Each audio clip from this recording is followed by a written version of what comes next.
Hello, welcome and a very good evening, and welcome to A Date with a Dinner Set, programme 55.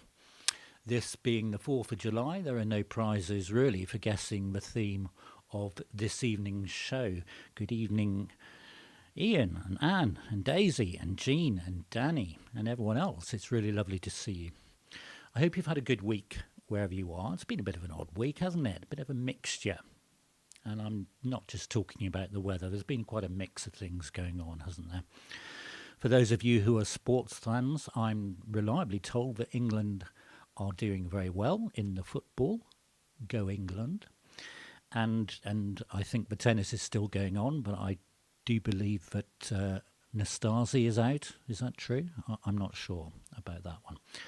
So as I say, we've got a bit of an American theme going on, and all the songs I'm playing tonight, I think they're all pretty well known, and I hope you enjoy them. Good evening, Margaret. Nice to see you.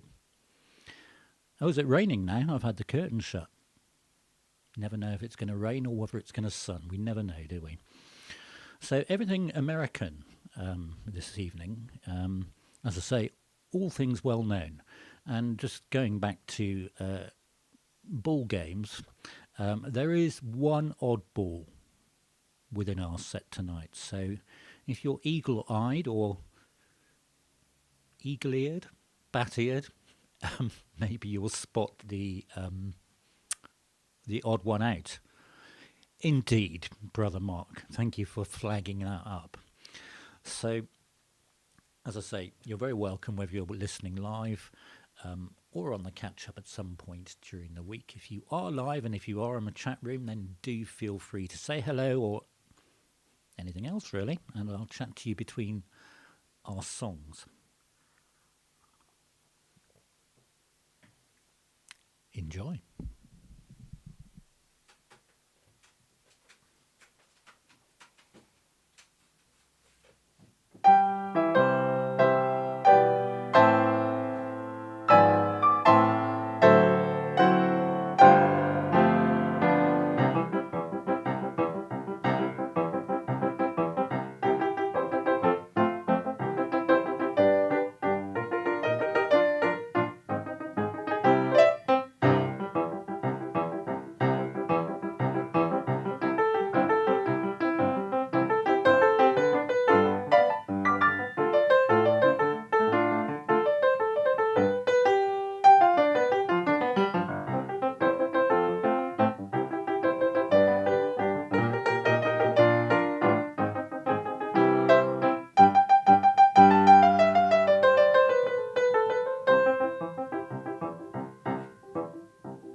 Of course, if you were in any doubt still, then it seemed sensible to start with that one, and it was, of course, as you have correctly said,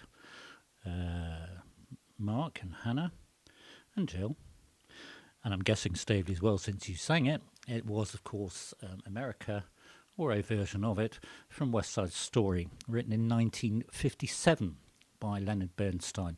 The lyrics by a young Stephen Sondheim. Leonard Bernstein took Stephen Sondheim under his wing, shall we say, and gave him quite a hand with things. And of course, one of the features of America is that very famous rhythm that juxtaposes a 6/8 rhythm against a 3/4 rhythm. And there's another song I play, and whenever I play that song, I'm trying to think what it is. Promises, Promises by Burt Bacharach. Everyone jumps in and says, oh yeah, it's America, because that uses the same alternating 6/8 and 3/4 pattern. So that was our opening song. If you just joined us and you're wondering what all the decor is about, then you've not checked your calendar. It is, of course, the 4th of July. And it only occurred to me midweek that indeed today was the 4th of July, so it seemed appropriate to do a little quelques shows in the room and indeed on the programme.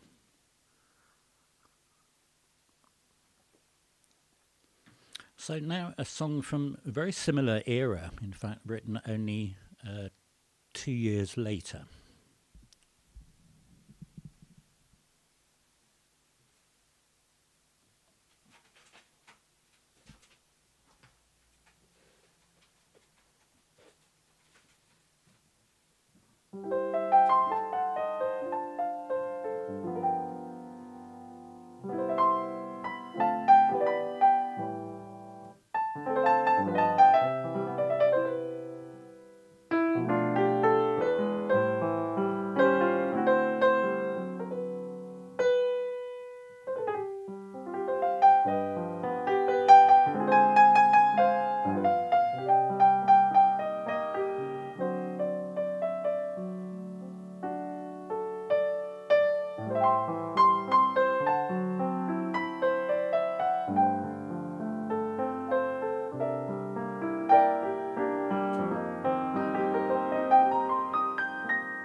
Good evening, David. How very nice to see you.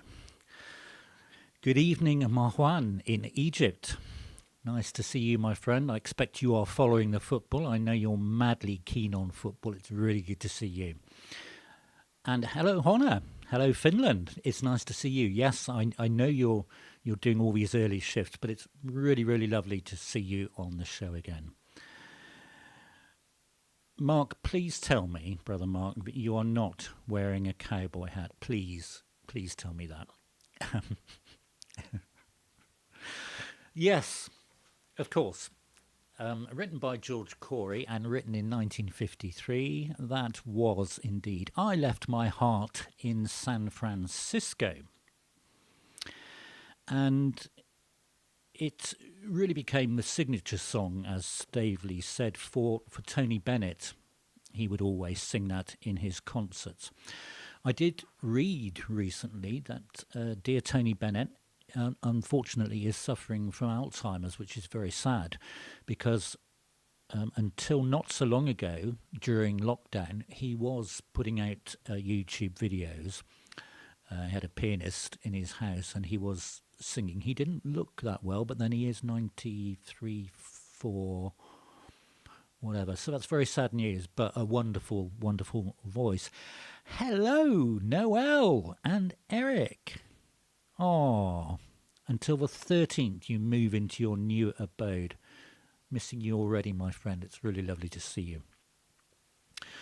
So, yes, weather-wise, what's happening? It's ridiculous, isn't it? It's rain, it's sun, it's rain. It's not cricket. Well, actually, I'm not a cricket fan, but it probably is cricket. That's probably why it's raining, because of the cricket, the football, the tennis, all those sorts of things. I don't know. But it just doesn't seem like July, does it?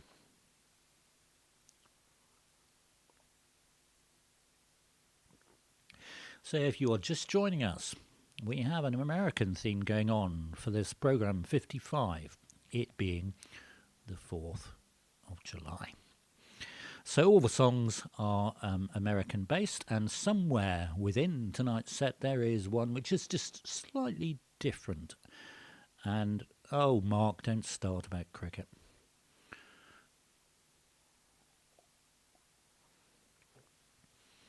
So exactly, Hannah, you took the words out of my mouth, and I'm glad you've remembered it's a family show. Please don't talk about the cricket. And Daisy. Is Borg out yet in the tennis? That's what I want to know. Hello, Mary. Hello, my lovely. Not seen you for a bit. Hope you're doing well. I shall send you a kiss. It's lovely to see you. On to our next song.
Barb and Miles. And hello, Joe. Nice to see you. Lots of people in the chat room this evening. Yes, lots of jolly songs going on to celebrate Independence Day. Well, Mike's is watering the garden, hopefully with either a hose or a watering can. I can't see him throwing his wine over it. In actual fact, that was written by George Gershwin in 1919, and it was the song Swannee. Hi, Bob. And, of course, it was made very famous by Al Jolson. But for Gershwin, it was actually his first mega hit. And by 1920, it had sold 1 million copies of his sheet music, and a few years later, 2 million recordings. It really was a superstar hit, and it made Gershwin the equivalent of a millionaire when he was very young, and enabled him and his brother Ira to travel all the way around the world and do all sorts of things. And that's probably why he was also a snappy dresser, because Swannee made it famous. So,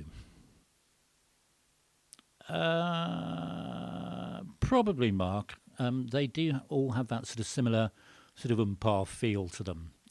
What that Gershwin song does do is quote directly from the Swannee River, which Joe talked about, and it also takes some of the lyrics from that and pokes a little bit of fun of it. Some of the lyrics we probably wouldn't use today, I would imagine. So, that was from 1919, George Gershwin's Swannee. On we go to one we had not that long ago, in the second week of May, I believe, or possibly the third.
Yes, I know we did have that one in May, but it seemed appropriate since we were going around America, so to speak. And those people who know me very well know that geography, amongst many other subjects in life, is not one of my strong points. So, short of actually picking up an atlas, remember those? Atlas.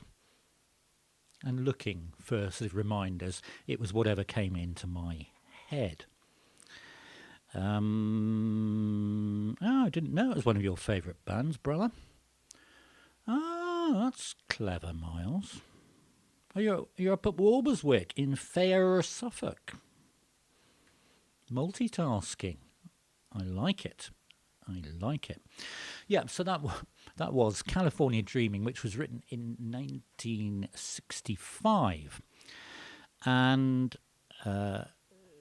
the version which everyone knows is the version by the Mamas and the Papas, although theirs is actually a cover. It's one of those many songs where the cover version becomes more famous.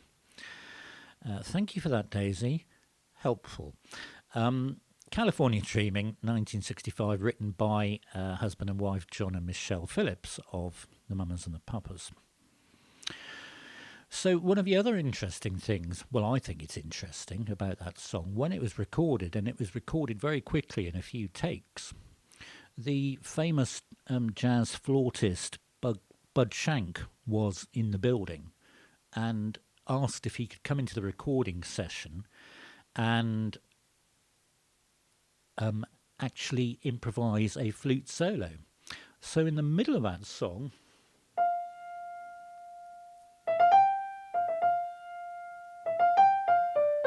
that is a one-take improvised solo by the famous Bud Shank on the alto flute. And the alto flute is notoriously difficult to keep the blimmin' thing in tune. And if you listen to the original recording of California Dreaming by the Mamas and Papas, you listen to that flute, it is way out of tune. It's a sort of sour lemon scenario. But that's what makes it really sort of memorable for that reason as well. If you're enjoying what you hear, as always, do give it a jolly old thumbs up. That's always helpful. And if anyone's new here, but I think you're all oldies, so to speak. But if you haven't, then do consider subscribing. Oh, and do press that bell notification, because I've got a sneaky feeling that a lot of people subscribe, but they don't get the notifications. I'm saying that because of some emails I've had today about an upload that's been there for a little bit of time. Thanks, Mr. Blue Whale, for that help with the geography. So we're going back again to the 1920s for this one.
Brother Mark, that's not bad for you.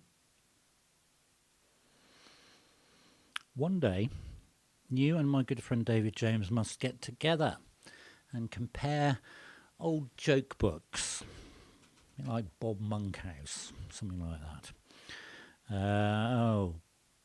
Okay, that one's not good.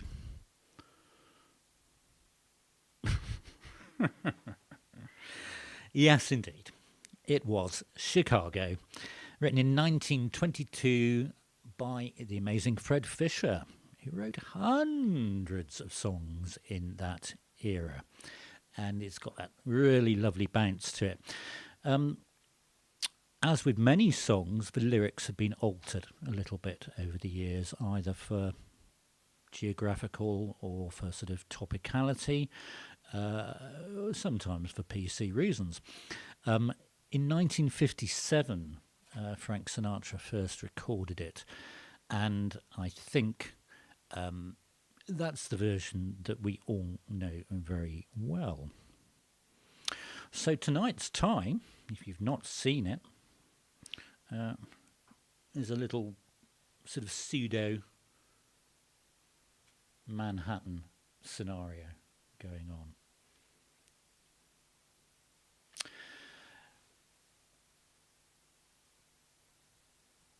Oh dear. We're having the whole any more fish jokes? Right, tonight is now going to be fish night. Right? Anything you want to say about fish, say it now. Get it out of your systems. Yeah, tuning. Very painful, very painful. The worst are singers. When they're just pitched a little bit below. Fortunately, I've never encountered any singers that do that, so we're okay on that one. Oh, Brother Mark. Actually, I did say talk about fish, didn't I? So whatever keeps you happy.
Brother Mark, have you got Bob Monkhouse's joke book? Um, grief. Grief, David. Lovely. Well, I'll tell you what. Since you are talking about fish, you may not have seen, I know, David, you have, for one, but you may not have seen what has gone up on the channel this week, which is an extract from the concert that Hannah and I did last week. And Hannah has put some beautiful fish, as you can see. She's put us right inside the fish bowl. And it's quite fascinating to watch. It's really odd. It's quite mesmerising. Do give it a look. It's on the channel, and that's what it looks like. And it's, as I say, very mesmerising and enchanting. So thank you, Hannah, for adding an extra tier to our whatnots from last week. So we have 3 songs left. So far we've had America, I Left My Heart in San Francisco, Swannee, California Dreaming, Chicago, and that was, of course, Manhattan from 1925 by Richard Rodgers with lyrics by Lawrence Hart.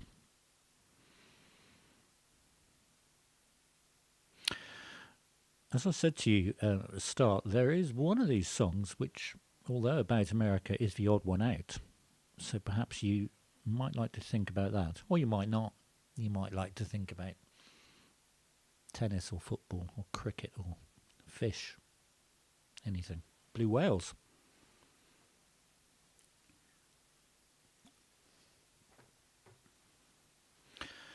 Yes, indeed, brother. It was. Though you say it, you took the words right out of my mouth. It was an excellent segue, and it was almost like I had the button lined up, knowing that you were going to make corny jokes about fish this evening. It's amazing, isn't it? Absolutely amazing.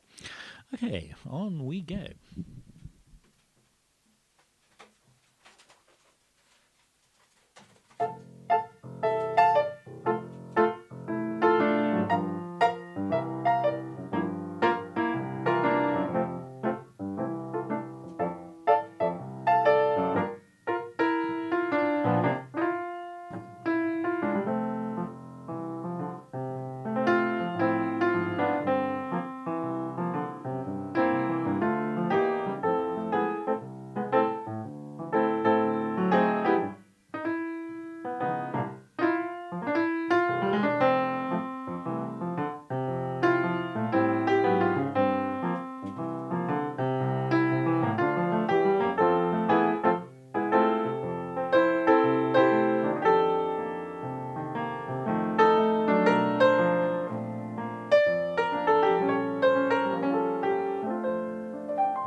Hello, Kate and Matthew. Hiya, Flynn. Nice to see you. Ooh, interesting, Bob. That was, of course, New York, New York, written in 1977 by John Kander, and again made famous by Frank in one of his many hairpieces. But a great song indeed. So, speaking of songs, we have reached the two-song stage, and we, of course, as you can see from my lovely decor, are celebrating Independence Day. Two more songs, and let's see what comes out.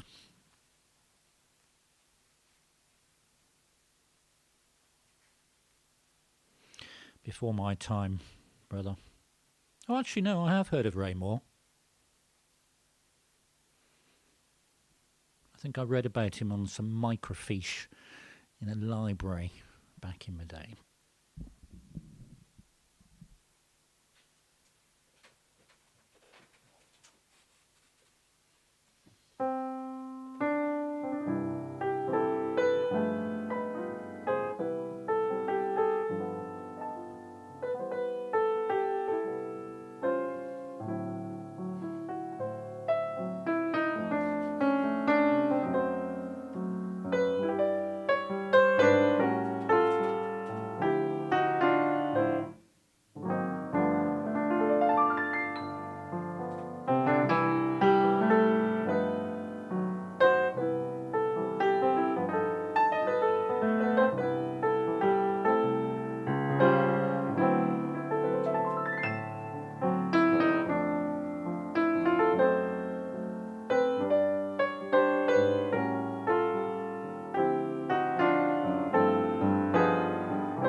and still they come.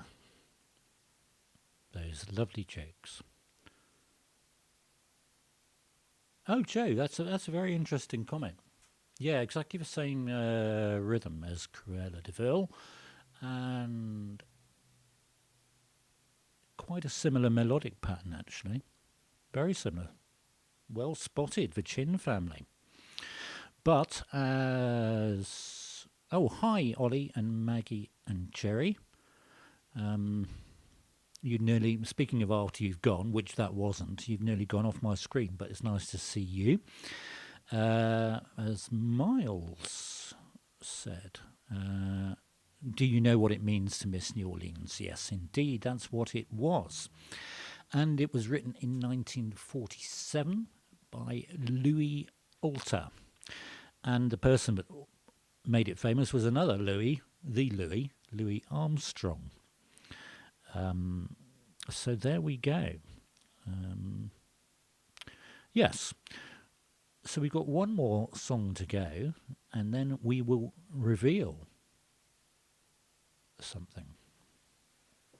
So I hope you enjoy our last American whatnot this evening.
It was indeed.